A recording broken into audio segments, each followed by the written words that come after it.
Can the inability to produce insulin make you a better athlete? Yeah, like type 1 diabetes, the autoimmune disease, can it make you jump higher? Can it make you run faster? Let's find out. Yeah, so I was throwing this on and they were kind of wondering, okay, well, Lachlan Kennedy, the fastest guy over 60 meters this year, you know, doing it with his glucose monitor on, is there something there, you know? Does it actually kind of help? You know, is it cheating? Absolutely not. You can't change your condition, right? But let's see if it helps. So I'll quickly get insulin out of the way. That's, I guess, the more obvious thing. Injecting insulin, say, post-workout can be quite helpful as a growth factor, and you kind of need to, because if you're eating food, and type 1 diabetics, they can't actually use insulin to get the sugar out of the blood from the food, so you need to inject insulin. And people who are without type 1 diabetes, they just produce insulin normally. It is a growth factor. It does help protein synthesis and also driving just nutrients into the muscle, so that's there, but I don't really care for talking about it too much because it's kind of unavoidable. You have to use insulin if you're a type 1 diabetic, so it's kind of beyond the question. But I suppose you could make the argument there, but you know, healthy people have insulin. That's kind of the point. Now, getting into muscle fibers, this is really the meat and potatoes of the topic. I have a full video on muscle fibers if you want to check that out, but the crux of it that I'm going to be talking about here is, okay, we'll take your type 2 X's. These are your athlete fibers, really powerful, and they're also really inefficient, and they use stores of sugar or glycogen that are in the actual muscle cell, okay? Compare this to type 1s, these are your slow twitch for like endurance. They just use the steady stream of sugar coming in from blood vessels. It's a bit different and they're a bit more efficient. But the thing is, the type 1s aren't working that effectively because they can't use insulin to get the sugar in. They use some just from the muscle contraction with the GLUT4 receptors. But to put it simply, they're not at peak efficiency because they don't have insulin. And this can make it quite tricky to actually clear the glucose out of the blood.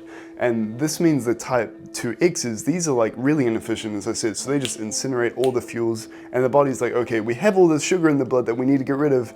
Okay, let's just use the type 2 X's because they're really powerful and can get rid of this. The body is adapting to, you know, alleviate the symptoms of the condition of type 1 diabetes, right? The type 2 X's can alleviate this by just getting rid of the glucose. So the body kind of favors that, and what do you know, we start transferring towards type 2 X fibers because it's a bit dynamic. You're kind of, based on the training and your, I guess, body conditions, your body's going to pick, okay, what kind of fibers do we want to lean towards with the training and everything?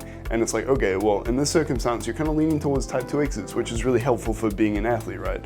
In most sports, you're like training specifically to transfer your muscle fibers towards type 2 X's and make it more powerful. So that's kind of interesting. Now on to the next thing. Let's talk about PPARGC1A. Probably going to name my firstborn that. Anyway, so this is actually a factor that favors type 1 fibers, your slow twitches, okay? And it means that, okay, well, let's repair these type 1s, let's maybe have more type 1s, but what happens when you're type 1 diabetic? And your insulin is a bit less regular because you're injecting it, it's not like a normal pathway. Well, you have less of this, so there's less pressure to become type 1s, which means all the muscle fibers are a bit more fluid, and then they can just become type 2 X's a bit more easily because they're a bit more plastic, ready to change. And this is really important because type 2 X's are really hard to actually transfer over into. It's really a lot easier to go the other way towards your slow twitches. So having less of this as a type 1 diabetic just means you're responding to the training a bit quicker and your body's going to adapt faster. And take two people, one's type 1 diabetic, theoretically they might actually transfer towards type 2 X's faster than the other person who's just a normal individual. This means you're actually going to just progress faster because you're adapting to the training faster, which is kind of crazy. I think that's a really important point.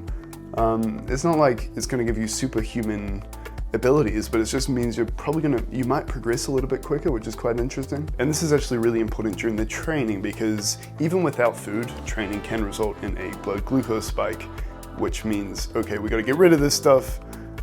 And therefore during the exercise specifically, it can also favor targeting these type 2 X's. So the whole pathway just means you're really just targeting the type 2 X's. It's kind of that simple. It's like, okay, it's kind of important. If you are enjoying, please be sure to drop a like and consider subscribing. It's free, helps me out, and I'd love to have you part of the gang. Now the last point here is having high blood glucose can actually be pro-inflammatory. This is why diabetics often end up with other issues, and diabetes and inflammation kind of go hand in hand. They promote each other. But if you're type 1 diabetic, sometimes just because your insulin injections are somewhat irregular, you can be running into some inflammation. And this is problematic for type 1 fibers because they have more inflammatory cytokine receptors, which means they're a bit more sensitive to inflammation. Okay, and if there's a bit of mild inflammation just from the life of being a type 1 diabetic, this can be damaging towards the repair signaling of the type 1s, which means it's like, okay, dude, this is like, it's kind of like roofing in 40-degree weather. It's like, dude, I don't want to do this. Let's just be type 2Xs because they're a bit more resilient. And then you just have more type 2Xs, and then you're a better athlete because they're more resilient to the inflammation. It's like, there's actually a lot going on here. Now, to what extent is this actually going to make a massive difference? I don't know. It's kind of unclear, but all the biological mechanisms are in line to say it will actually make you, you know, potentially a better athlete. Maybe you just progress a bit quicker. Is it a good thing to be a type 1 diabetic?